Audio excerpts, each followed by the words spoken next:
Hey everyone, and welcome back. Ready for another deep dive. Today we're stepping into a world of culinary dreams and, let's be real, some serious regulatory hurdles. We're talking about opening a restaurant right here in the Sunshine State. That's right. Florida, as we all know, loves its rules, and the restaurant industry. Well, let's just say they've got a whole chapter dedicated to it. No kidding. So we figured, let's ditch those dry official websites and give you the inside scoop. We're talking permits, licenses, the whole shebang, all based on this super informative blog post we found by Menuvio, that online menu company. Yeah, they definitely snuck in some marketing here and there, but hey, gotta respect the hustle. But seriously, their info on Florida's requirements is spot on. And trust me, getting this stuff right from the get-go saves you a world of headaches down the line. Totally. It's like you wouldn't open a bakery without an oven, right? Yeah. So what are those non-negotiable licenses, the must-haves, before you even think about printing those menus?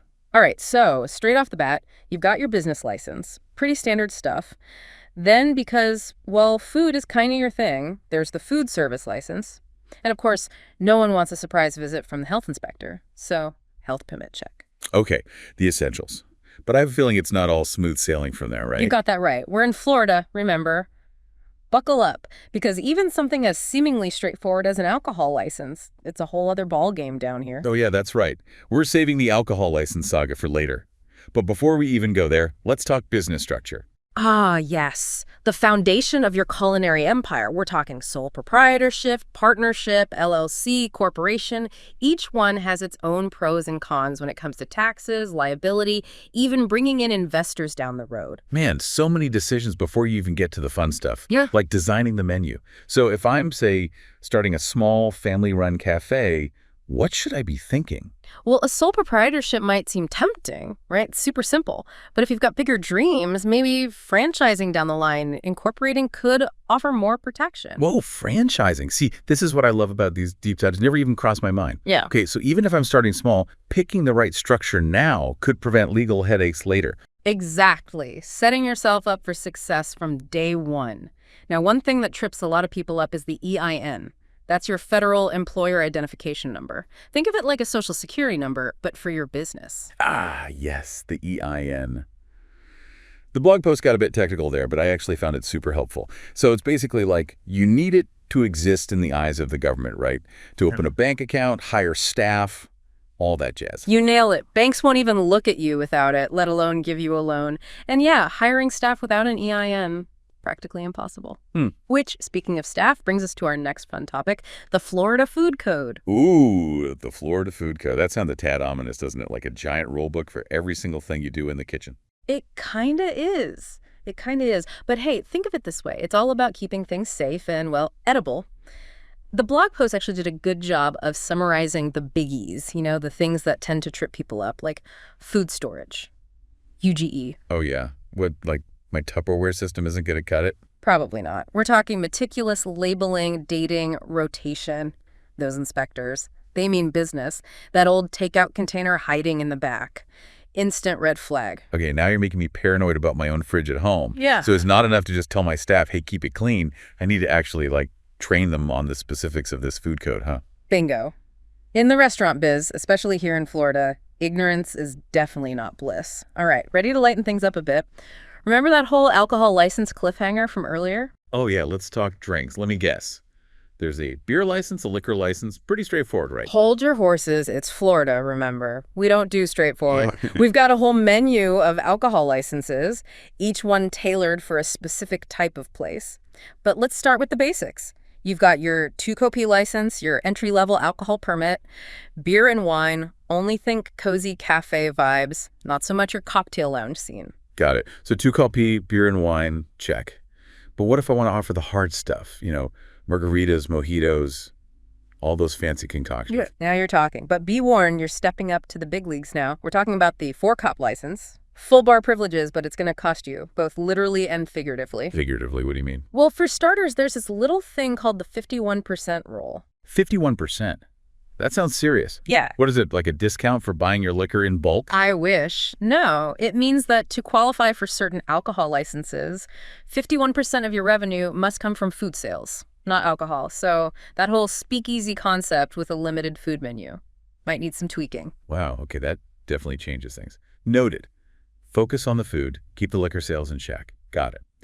Now, the blog post also mentioned something called an SRX license. Any chance that has something to do with this whole 51% thing? You bet it does. Think of the SRX license as the middle ground. It's designed for those restaurants that are all about the food. You know, the ones where the cocktails are amazing, but the entrees are the real stars of the show. Got it. So if I'm picturing like a farm-to-table haven with a carefully curated cocktail menu, the SRX license might be my best bet. You got it. It lets you offer that full bar experience without having to hit those stricter four-cock quotas. But, and this is a big but, that 51% rule still applies. Florida takes its food seriously, my friend. Message received. Loud and clear. It's not enough to just whip up a mean cocktail menu. You've got to pair it with some seriously delicious eats. All right, so we've covered the heavy hitters, the must-have licenses. Yeah. But the blog post also mentioned something about some niche permits, for those little details that really add to the ambiance. Ah, yes. Because it's all about the details, right? Let's say you want to create that charming outdoor seating area. Cafe tables, twinkling lights, maybe even some live music on the weekends. Oh, I can picture it now. A little slice of European charm right here in Florida. Yeah. But I have a feeling it's not as simple as just setting up some tables and chairs on the sidewalk, is it? Not quite. This is Florida, remember? You can't escape the permits. We're talking about the outdoor seating permit. And yes, there are rules. Of course there are. What kind of rules are we talking about? Well, you've got to make sure there's enough space for people to actually walk by without tripping over chairs, for starters. And of course, everything needs to be accessible. Right. Makes sense.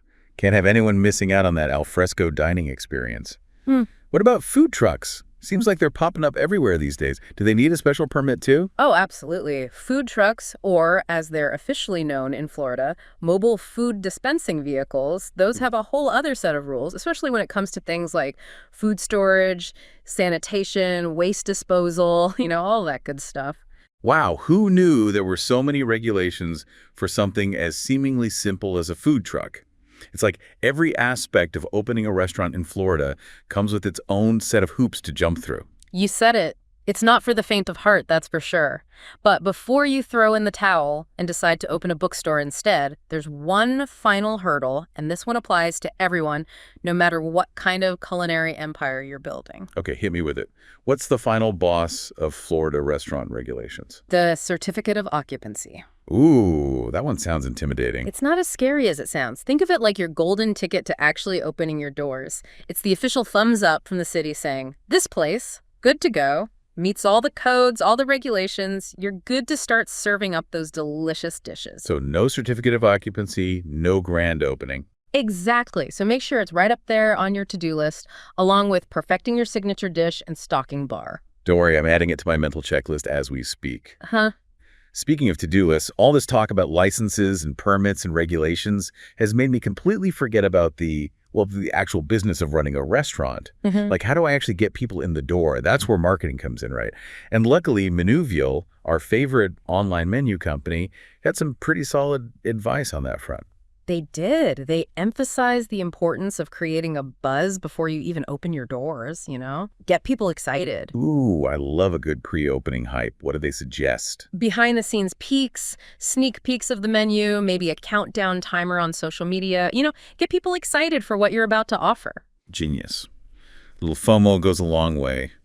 But, even with the best marketing in the world, if I mess up the financial side of things, my restaurant dreams will go up in smoke faster than a poorly timed souffle. Ain't that the truth? Let's talk taxes. We got to keep the IRS happy. Menuvial's blog post actually does a pretty good job of breaking it all down. Taxes, right. Not exactly as glamorous as, say, perfecting that signature cocktail menu, but hey, got to keep the lights on. And it sounds like our friends at Menuvial, they get it. Their blog post actually had some pretty solid advice on navigating the financial side of the restaurant world. Yeah, taxes, they can definitely feel like a necessary evil, right? But the more you know, the less scary they become, right? Let's start with the obvious one. Sales tax. We all know it well, right? But as a restaurant owner, you're kind of on both sides of it. That's right. We collect it from our diners, and then we're responsible for sending it off to the state. It's like we're, honorary tax collectors or something? So how do we make sure we're doing it all by the book? First things first, you'll need yourself a sales tax permit. Think of it as your official license to collect sales tax on behalf of the great state of Florida. Another permit. At this point, I'm going to need a whole separate office just for all the paperwork. Is this one at least easy to get? Actually, yeah. The blog post mentioned you can just apply online through the Florida Department of Revenue website. Super easy. Online applications, music to my ears. Okay, so I've got my permit. I'm collecting tax for my customers. What happens to all that money? Do I just mail it in with a little sticky note? Hey, Florida, here's your cut?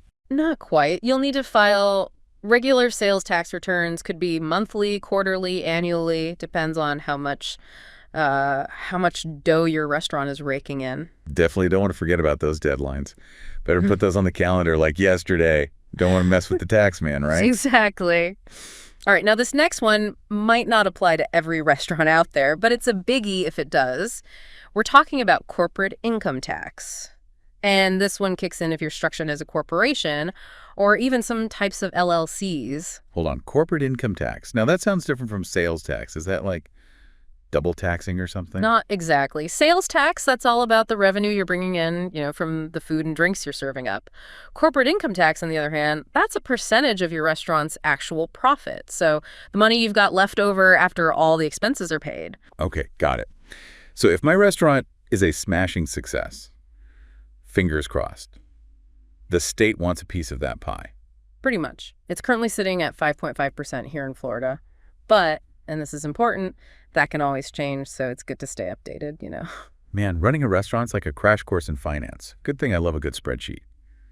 Is there anything else on the tax front we should have on our radar? Actually, yeah.